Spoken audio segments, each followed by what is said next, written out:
Eh, sekali lagi assalamualaikum warahmatullahi wabarakatuh. Selamat pagi semuanya. Sehat.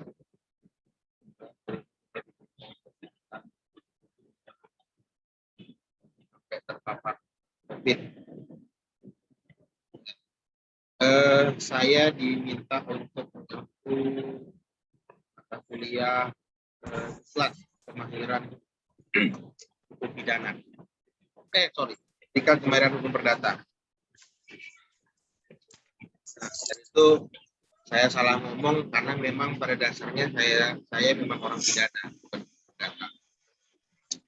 Cuma karena saya punya pengalaman praktek, artinya saya sudah pernah beracara. Jadi dipercaya punya kemampuan untuk membimbing pada mata kuliah hukum diklat kemahiran hukum perdata. Tuh Mas Rian lagi di jalan ya?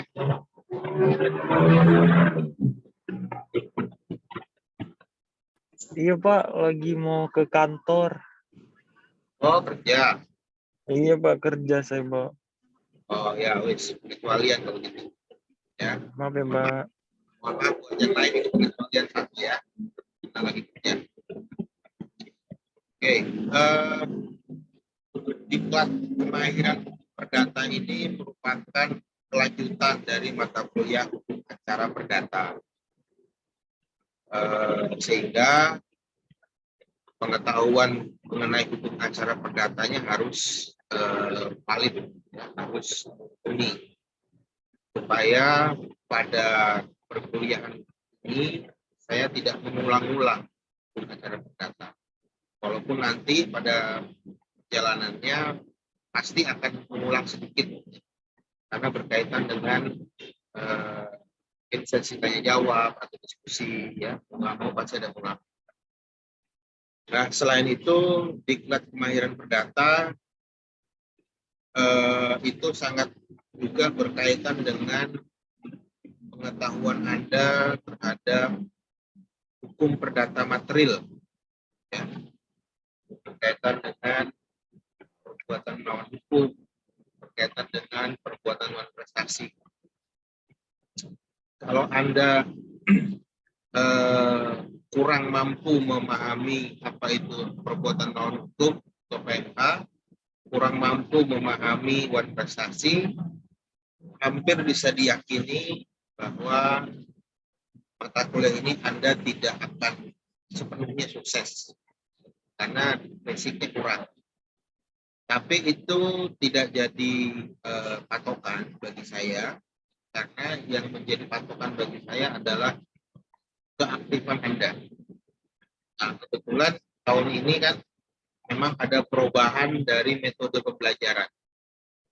Metode pembelajarannya tahun ini yang ditekankan adalah metode SCL, Student Center Learning. Dosen hanya sebagai fasilitator, mediator, dan informator. Jadi Anda ditekankan untuk aktif baik dalam membaca referensi maupun dalam mencari kasus-kasus.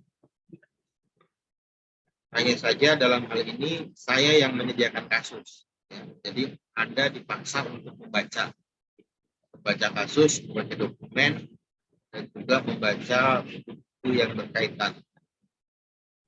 Nah, sebenarnya mata kuliah diklat ini ada beberapa kelas ya.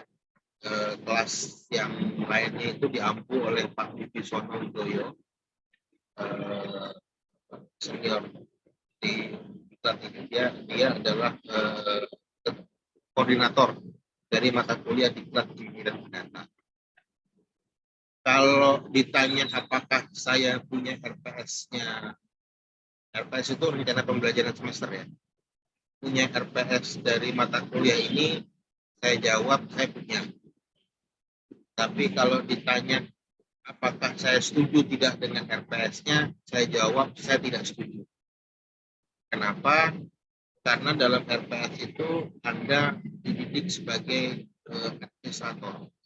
Anda buat gugatan, Anda buat jawaban, Anda buat surat kuasa, gitu ya. Bagi saya itu pekerjaan administrator, pekerjaan sekretaris. Nah, padahal kalau kita lihat judul dari mata kuliah itu diklat kemahiran, bukan cuma sekedar mahir menulis, tapi juga mahir menganalisa, mahir berdiskusi, mahir mencari jawaban dalam kasus-kasus. Walaupun menulis juga perlu. Tapi yang saya tekankan lebih dahulu, bagaimana Anda melihat suatu kasus, terus kemudian bagaimana nalar Anda berjalan terhadap kasus tersebut, bagaimana Anda membuat solusi, ya, bagaimana Anda mencari jalan keluar dari persoalan konkret. Ya. Nah, saya harus menganggap bahwa Anda semua nanti sebagai advokat, walaupun belum tentu bisa jadi jaksa ataupun jadi hakim. Tapi kenapa saya memposisikan Anda sebagai advokat? Karena seorang advokat itu lebih aktif dalam membedah kasus dibanding jaksa, polisi maupun hakim. Advokat lebih aktif dalam menelaah kasus karena yang dibela adalah kliennya. Kalau jaksa, polisi, hakim itu karena tuntutan pekerjaan.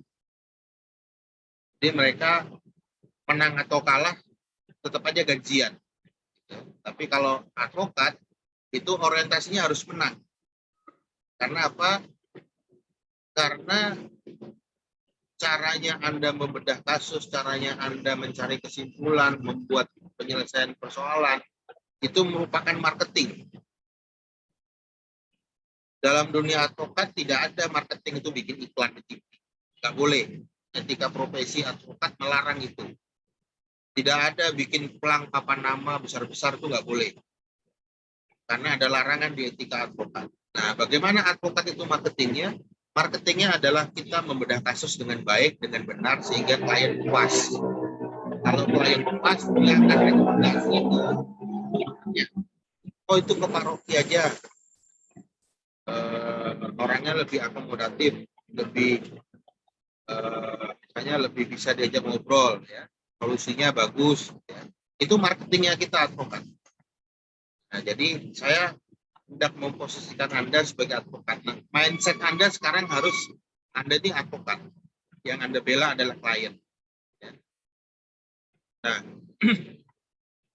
jadi berkaitan dengan metode SCL kita, maka akan banyak ada tugas. Ya. Tugas yang sifatnya kelompok, tapi penilaiannya individu. Ya. Jadi kalau kelompok itu bukan berarti nanti ketua kelompoknya saja yang ngomong, enggak.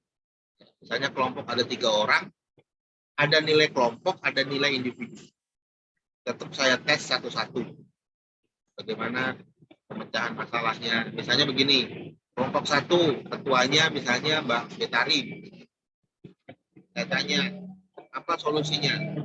Mbak Betari menjelaskan, solusinya adalah ini. Nggak berarti stop di situ. Anggotanya saya tanya, misalnya anggotanya Mas Nur Hakim. Coba Mas Nur Hakim, tadi Mbak Betari ngomongnya A. Nah, logika bisa sampai ke A itu apa? Ya, ngomong Mas Nur Hakim, logikanya gini. Ya. Nanti saya tanya lagi anggota yang lain. Coba Mbak Manggar. Tadi Mbak Betari logikanya apa? Menjawab kesimpulan A. Logika A itu adalah diungkapkan oleh Mas Nur Hakim. Sekarang Mbak Manggar coba dalilnya apa? Bisa sampai ke A. Dasar hukumnya apa sampai ke A. Jadi semua anggota akan punya penilaian. Ya.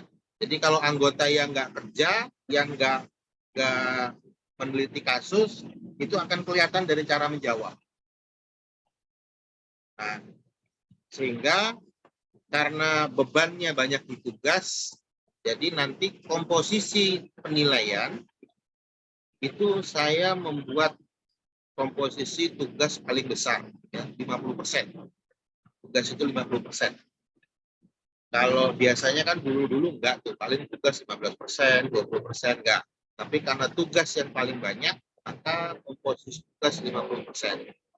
Nah, Anda serius saja membuat tugas, ya, serius aktif membuat tugas dengan nilai yang memenuhi syarat formil yang saya minta, paling tidak Anda sudah megang nilai 50. Ya, itu pun udah lulus tuh. Ya. Tinggal nanti Anda ditambah UTS dan UAS. Di UTS dapat 10%, dapat 10% aja, di UAS dapat 10% aja. Itu paling tidak nilai B sudah di tangan. Ya, paling tidak itu. Jadi memang mata kuliah saya sekarang bertumpu kepada tugas dibanding UAS ataupun UTS. Walaupun UTS dan UAS tetap ada penilaian, tetap menjadi komponen, tapi tidak seketat tugas. Nah, nanti saya akan minta ketua kelas Mbak Amelia, mana Mbak Amelia? Oh ya, itu dia, Mbak Amelia, untuk membentuk atau mengelompokkan teman-temannya menjadi beberapa kelompok. Ya, satu kelompok itu maksimal 4 orang. Nah, yang ada di grup WA untuk sementara itu ya, ada di grup WA, itulah dasarnya Mbak Amelia bikin kelompok. Walaupun di grup WA dengan daftar hadir masih belum sinkron tuh. Ya, daftar hadir di SIAK itu ada 41 kalau nggak salah. Di grup WA itu ada berapa ya? WA kita ada 39 ya. Cukup mendekati nilai yang ada di jumlah yang ada di SIAK. Nah, jadi Mbak Amelia tolong setelah hari ini dibuat kelompoknya, tidak perlu dikonsultasikan ke teman-teman gitu ya. Jadi kamu mau sama siapa? Enggak. Mbak Amelia aja caranya terserah, kan sudah dewasa ya. Sudah bisa dibebankan tanggung jawab untuk mengklasifikasikan teman-temannya. Itu kan daftar hadir sudah saya share tuh ya di grup ya. Nah, dari situ boleh ya, mau terserah mau sesuai absen atau mau sesuai apa terserah Mbak Amelia. Pokoknya satu kelompok itu 4 orang. Kelompok 4 orang. Hari ini di store ke saya, udah diketik ya, di Word, di store ke saya, kirim aja via WA atau kirim di grup juga nggak apa-apa. Ya. Baik, oke. Nah, saya sudah menyiapkan satu tugas. Tadi kebetulan dibantu oleh Mbak Betari juga. Link tugas. Ya. Anda silahkan di-download ataupun yang baru hadir hari ini. Ya. Silahkan lihat di kolom chat. Itu ada link Google Drive. Kalau Anda klik, itu ada kumpulan dokumen berkaitan dengan kasus tanah. Ya. Berkaitan dengan kasus tanah. Nah, klien Anda namanya Pak Didi. Ya. Saya tidak bisa menggunakan nama lain karena di dokumen disebutkan namanya Didi. Gitu ya. Namanya Pak Didi, itu adalah klien Anda. Ya, Anda sebagai advokat. Karena dokumennya banyak, makanya harus kelompok. Ya. Jadi harus bagi-bagi tugas. Siapa membaca apa. Nah, terus caranya gimana? Ya. Saya dulu waktu masih ngajar di UNCAP, satu kelas tuh pernah saya ajak untuk pegang kasus. Itu saya ajarin caranya gimana. Jadi dari setiap kelompok itu nanti harus bagi-bagi tugas siapa yang mendokumentasi, siapa yang mengklasifikasikan, siapa yang membuat kronologis, siapa yang menganalisis. Ya. Nah, bagaimana mendokumentasikan atau bagaimana mengklasifikasikan? Patokan Anda adalah tanggal dan hari. Jadi Anda susun berdasarkan tanggal dulu. Tanggal berapa disusun, mana yang paling tua, ya, yang mana yang paling lama, terus berurut sampai yang paling muda. Kalau pertanyaannya adalah, Pak, kenapa disusun berdasarkan tanggal? Karena peristiwa itu terjadi per hari, per bulan, per tahun. Kalau kita bisa susun peristiwa itu sesuai dengan urutan waktunya, ya, Anda bikin misalnya tabelnya gitu ya, pakai Word, tanggal 1 Januari 1970, ya, hari Kamis, misalnya contoh hari Kamis. Peristiwa apa yang terjadi? Peristiwa, oh Pak Didi beli tanah seluas sekian hektar. Tanggal 2 Januari 1980. Peristiwa apa yang terjadi? Oh Pak Didi bayar apa namanya? Bayar pajak tanah. Semua peristiwa jangan ada yang luput, jangan ada yang miss. Tanggalnya, ya, bulannya, tahunnya diurut secara sistematis. Dibikin tabelnya. Setelah bikin tabelnya, baru Anda bisa cerita soal kronologis. Apa sih yang terjadi? Ya, peristiwa apa yang terjadi? Walaupun sebenarnya di sini ada kekurangannya, satu kekurangannya, Anda tidak berbicara dengan saya nanti, Pak, apa sih peristiwa yang terjadi? Tidak. Ya. Anda saya paksa untuk membaca dokumen secara berurutan, karena logikanya ketika dokumen itu berurutan, dia akan cerita sendiri tuh. Ya. Tanpa Anda harus dengar dari saya gimana ceritanya, dokumen itu akan bercerita sendiri.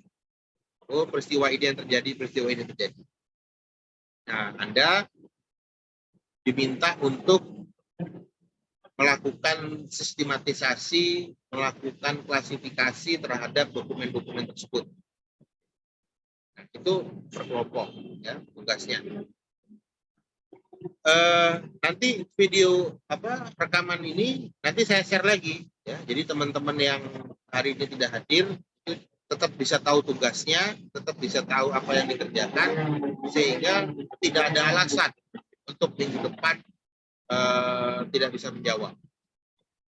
Nah, kalau pertanyaannya adalah sekarang bagaimana pengumpulannya nanti, ya, Anda jangan pusing minggu depan harus jadi, enggak, ya. Minggu depan tuh ada pertanyaan-pertanyaan, ada diskusi-diskusi dari saya mengenai ini peristiwa apa, ya, apa tanggapan Anda. Anda belum saya suruh untuk buat dokumen, ya. Anda belum saya suruh untuk buat dokumen yang berat-berat, itu bertahap. Nah, jadi bisa jadi perkuliahan kita itu mungkin cuma 1 jam, ya, nggak nyampe 1,5 jam, gitu, karena sisanya diskusi dan sisanya Anda membaca dokumen. Jadi Anda lebih banyak membaca dokumen. Dan jangan lupa, gitu ya, setiap dokumen itu menceritakan suatu peristiwa hukum, Anda sudah harus connect ini masuk ke hukum mana. Oh, ini hukum perjanjian. Oh, ini agraria nih. Ya. Oh, ini perpajakan. Oh, ini ada hubungannya dengan hukum perizinan. Ya. Jadi saya ingin mengatakan begini, satu kasus itu tidak mungkin murni hanya berkaitan dengan satu bidang hukum. Ya. Kayak sekarang yang sudah saya share itu kan kasus tanah itu. Kalau kita beli tanah, ini logikanya ya supaya Anda bisa bernalar. Kalau kita beli tanah, maka banyak bidang hukum yang teririsan. Kita beli tanah, berarti ada perjanjian jual beli tanah. Itu masuk hukum perjanjian. Ya. Setelah kita menguasai tanah, tentunya kan kita harus bayar pajak. Ya. Nah, maka masuk hukum perpajakan di situ. Setelah kita beli tanah, tanah ini mau kita apain? Ya, kalau dari dokumen itu kan mau dibikin perumahan. Oh, kalau mau dibikin perumahan, berarti ada hukum perizinan. Izin apa yang dibutuhkan? Ya. Anda mungkin belum dapat itu mata kuliah hukum perizinan, tapi mau nggak mau Anda harus belajar sendiri apa sih perizinan. Kalau mau bikin perumahan, mau bikin seseorang, Pak Didi ini developer, ya. Jadi saya kasih informasi ke Anda, Pak Didi ini, ya, di dalam kasus itu adalah seorang developer. Jadi dia membangun perumahan. Nah, kalau dia developer, itu kira-kira butuh izin apa aja? Ya. Untuk sampai menjadi perumahan, izin apa aja yang diperlukan? Ya. Misalnya, nah, itu kaitannya nanti dengan apa? Dengan status tanah. status tanahnya itu apa? Ini masuk ke hukum agraria nih. Apa status tanahnya? Girik. Nah, kalau girik mau dinaikkan jadi sertifikat, izinnya apa aja? Ya. Jadi tidak ada satu kasus yang murni hanya satu bidang hukum. Pasti berkaitan dengan berbagai macam bidang hukum. Itu sebabnya dulu saya pernah protes ke kampus, jangan mata kuliah diklat itu diletakkan di semester 5. Kenapa? Karena mahasiswa belum tuntas. Hukum materialnya belum tuntas, belum terima semua.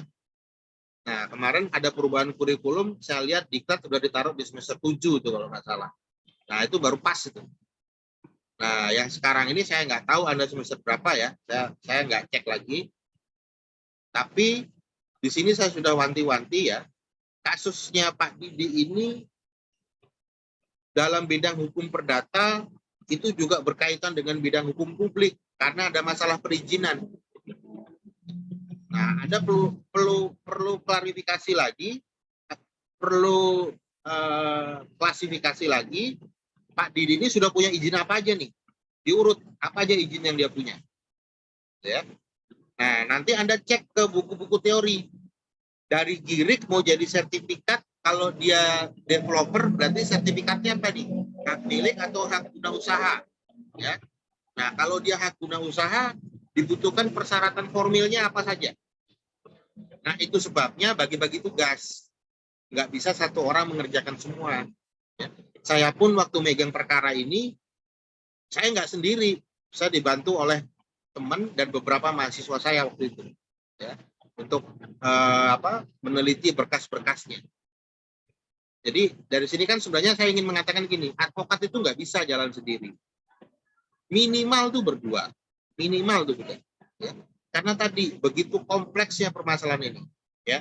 Apalagi di kasus tersebut ternyata ada kasus pidananya nih, ya, saling lapor, yang satu dilaporkan, satu di ini.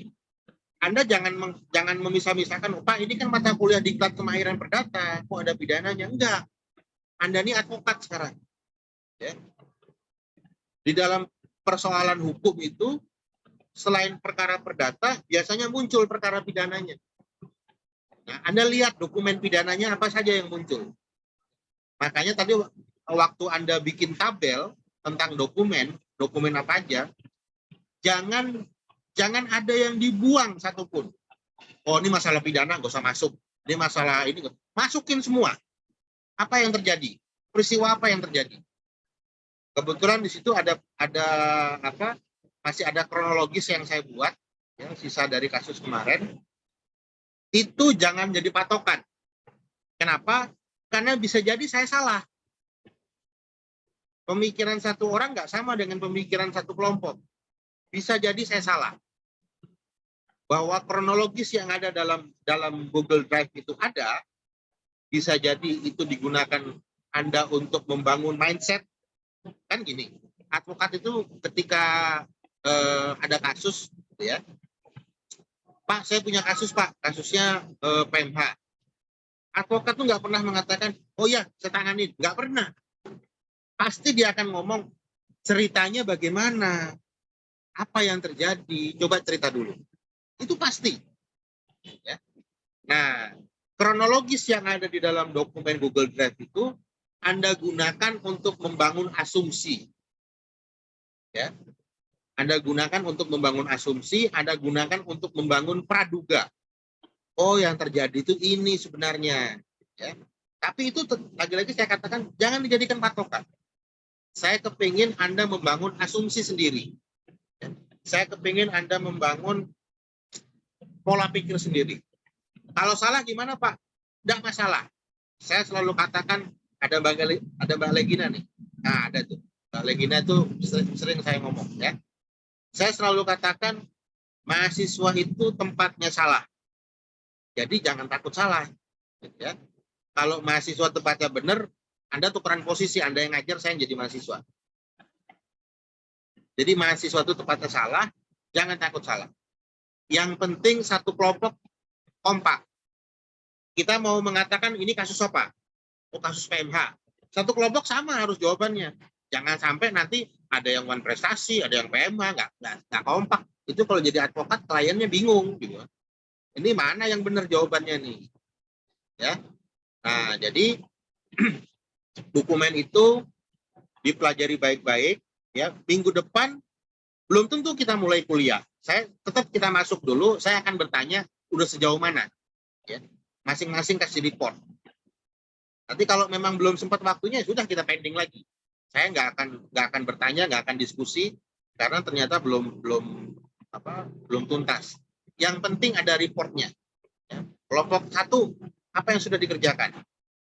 Kami sudah mengerjakan ini. Ya. Si anggota saya mengerjakan ini, si ini mengerjakan ini. Ya. Reportnya disampaikan. Nah, oleh sebab itu bikin time schedule. Ya, setiap kelompok bikin time schedule.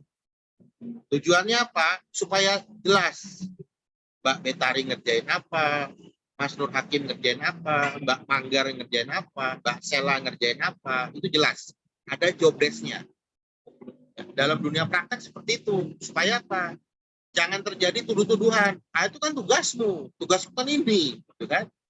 Kalau sampai di kelompok ada seperti itu, yakinlah kelompok itu nggak akan sampai kepada satu solusi. Ya. Satu kelompok, satu orang dalam kelompok itu nyeleneh sendiri, itu merugikan semua anggota. Ya. Contoh misalnya, Mbak Betari bilang, oh ini PMH. Mas Hakim bilang, oh ini one prestasi. Terus saya mau ngasih nilainya gimana ini? Kan ada nilai kelompok, ada nilai pribadi. Untuk nilai kelompoknya gimana? Karena nggak sama jawabannya. Dan minggu depan itu tidak dalam bentuk forum gini. Nanti saya akan buat breakout room. Jadi kalau ada 9 kelompok, saya akan buat 9 breakout room. Nah, kelompok 1 masuk breakout room 1. Saya akan masukin satu-satu. Supaya masing-masing kelompok itu tidak mendengar apa yang dikatakan kelompok yang lain. Saya agak ingin mengurangi potensi nyontek. Ya, walaupun di belakang saya nggak tahu kan, ada bisa aja WA masing-masing. Jawaban lu apa? Gitu. Tapi saya ingin mengurangi potensi nyontek. Oke, sampai di sini ada yang mau ditanyakan nggak?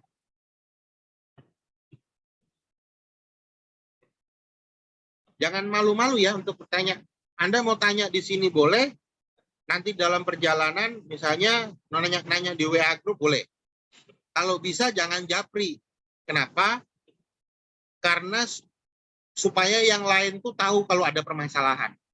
Oh, si ini menemukan permasalahan X. Kok saya nggak menemukan ya? Nah, gitu loh. Ya, ini kita belajar bersama nih. Ya. Kalau japri, bukannya saya nggak boleh, boleh aja. Tapi kalau japri, Anda pinter sendiri. Yang lainnya nggak tahu ada persoalan gitu. Paham ya maksud saya ya? Jadi kalau memang bertanya aja di grup. Ya. Jangan malu-malu.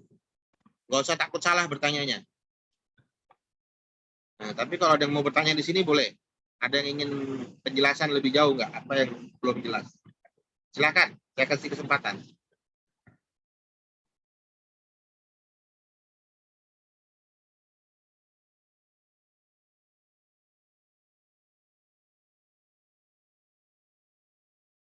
Bapak izin bertanya, Pak. Ya, silakan Mas Rian. Apa kalau misalnya bukunya itu ada buku khusus nggak ya? Diklat itu nggak ada buku khusus. Oh, nggak ada ya?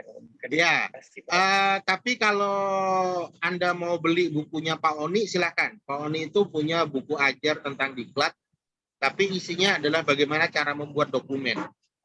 Oh, oke. Ya. Itu dari Pak Wibisono Udoyo. Ya. Nah, kenapa saya nggak menganjurkan untuk beli buku? Karena mata kuliah diklat kemahiran itu adalah kemahiran Anda berpikir, kemahiran Anda bernalar. Nah, kemahiran berpikir dan menalar itu dibangun dari mata kuliah yang lalu.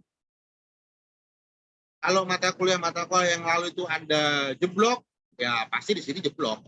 Sudah pasti. Ya. Nah, tapi kan ini kelompok, lagi-lagi saya katakan ini kelompok. Kita jangan sampai ada yang pinter sendiri, ada yang jeblok sendiri. Enggak, jangan sampai. Saya nggak mau. Kalau emang mau pinter, pinter bareng-bareng. Tapi jangan sampai jeblok bareng-bareng gitu. Silahkan, ada lagi yang mau ditanyakan? Oh iya, saya lupa deh. Untuk absen,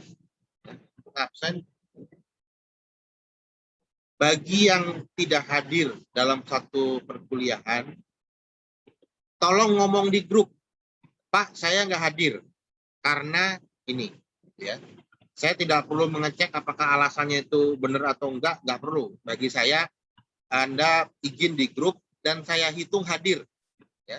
Karena saya nggak mau ada mahasiswa yang karena absen tidak bisa ikut ujian, saya nggak mau.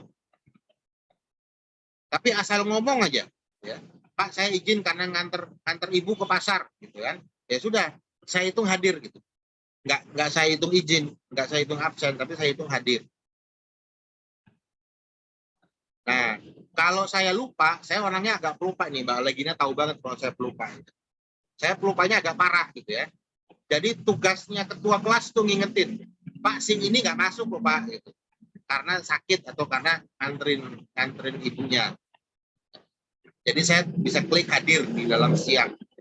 Tapi kalau saya nggak diingetin ya sudah wassalam. Biasanya saya, bukan biasanya sih, pasti lupa soalnya itu. Oke, ada lagi yang mau ditanyakan?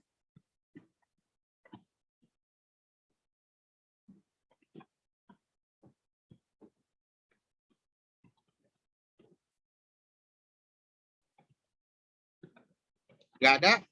Clear ya? Nah, jadi untuk dokumen itu saya dokumennya agak banyak tuh ya, agak banyak. Saran saya di print out, saran saya. Tapi kalau print out itu kan cukup mahal ya. Kalau ke warnet rental itu cukup mahal. Kalau buat baca matanya di komputer sih terserah.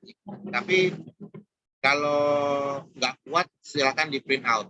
Ya. Jadi mekanisme belajar antar kelompok itu diatur masing-masing.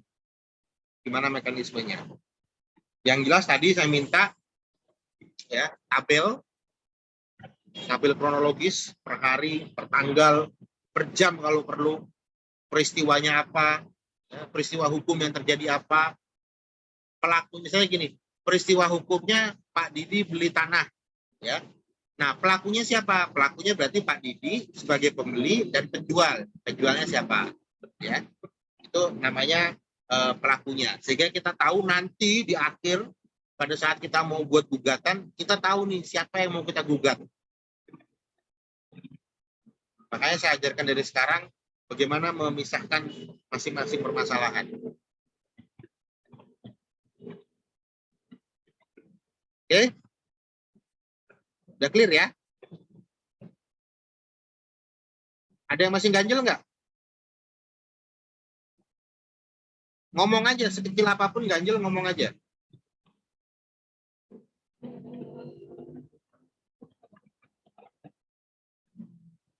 Ya, karena tidak ada respon, biasanya udah ngerti tuh. Oke, saya coba absen untuk hari ini. Nah,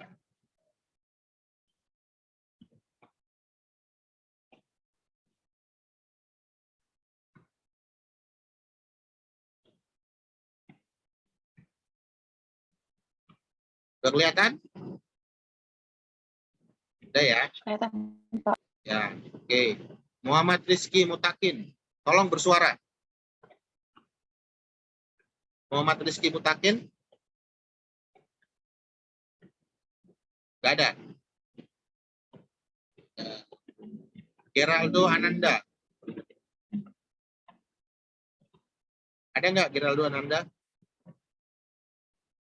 Tidak ada. Rian Dwi Anugrah.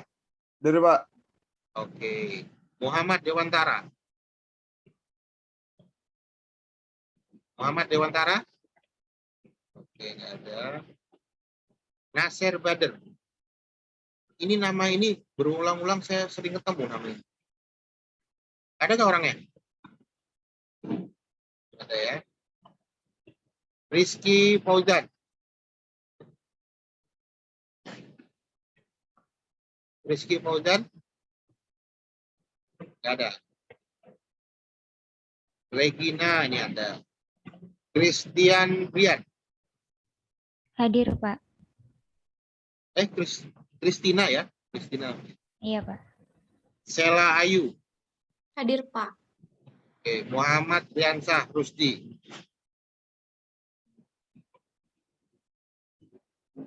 Muhammad Riansah. Ada nggak tadi?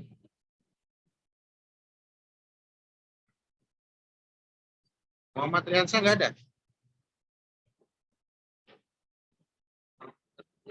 Tadi kayaknya kalah. Riansah. Ini Riansah Putra nih ya? Beda ya? Yang tidak hadir ya. Nur Hakim Batara.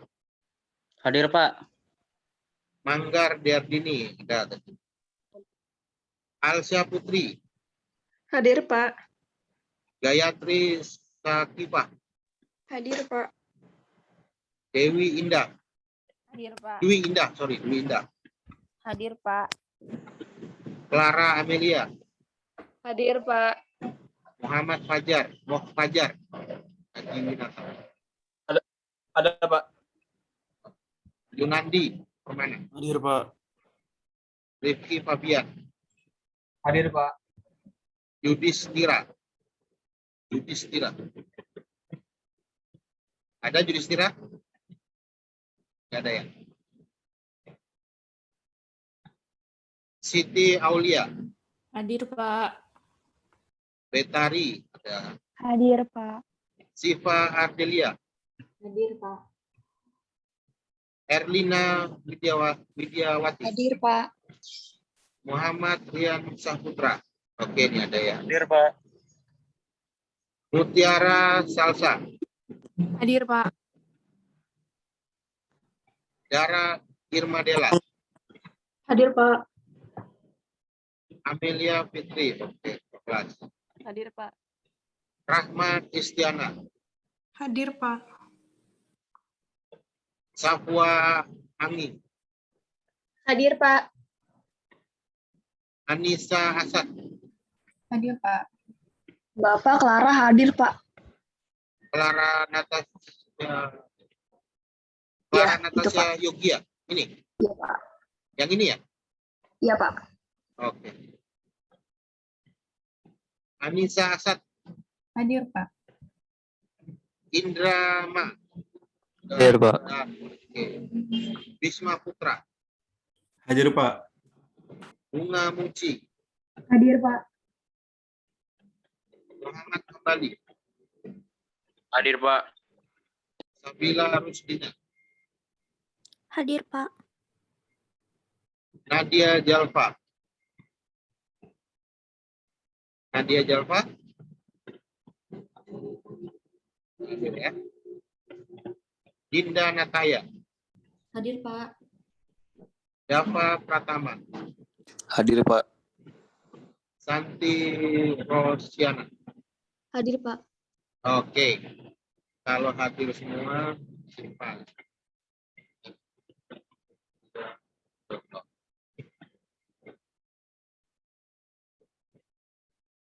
Nah, oh iya satu lagi. Ini semua sudah gabung ke GCR ya? Sudah, Pak. Sudah, Enggak. Pak. Tolong di GCR itu kalau bisa nama asli ya, jangan nama alias. Nanti susah saya ngasih nilainya, nyari-nyari namanya siapa gitu ya. Kalau bisa dilengkapi dengan nomor NPM lebih bagus. Oke, kalau sudah tidak ada pertanyaan lagi, ya kita cukupkan sampai di sini. Jadi minggu depan saya kepingin tahu progresnya, ya bukan dikumpulin, bukan. Kepingin tahu progresnya. Ya. Jadi hari ini sampai besok, tolong ketua kelas Mbak Amelia di-share kelompok-kelompoknya siapa saja dalam bentuk Word ya. Jadi bisa kita baca semua. Oke, terima kasih atas kehadirannya hari ini. Assalamualaikum warahmatullahi wabarakatuh. Waalaikumsalam. Makasih, Pak. Makasih, Pak. Ya, silakan langsung live boleh.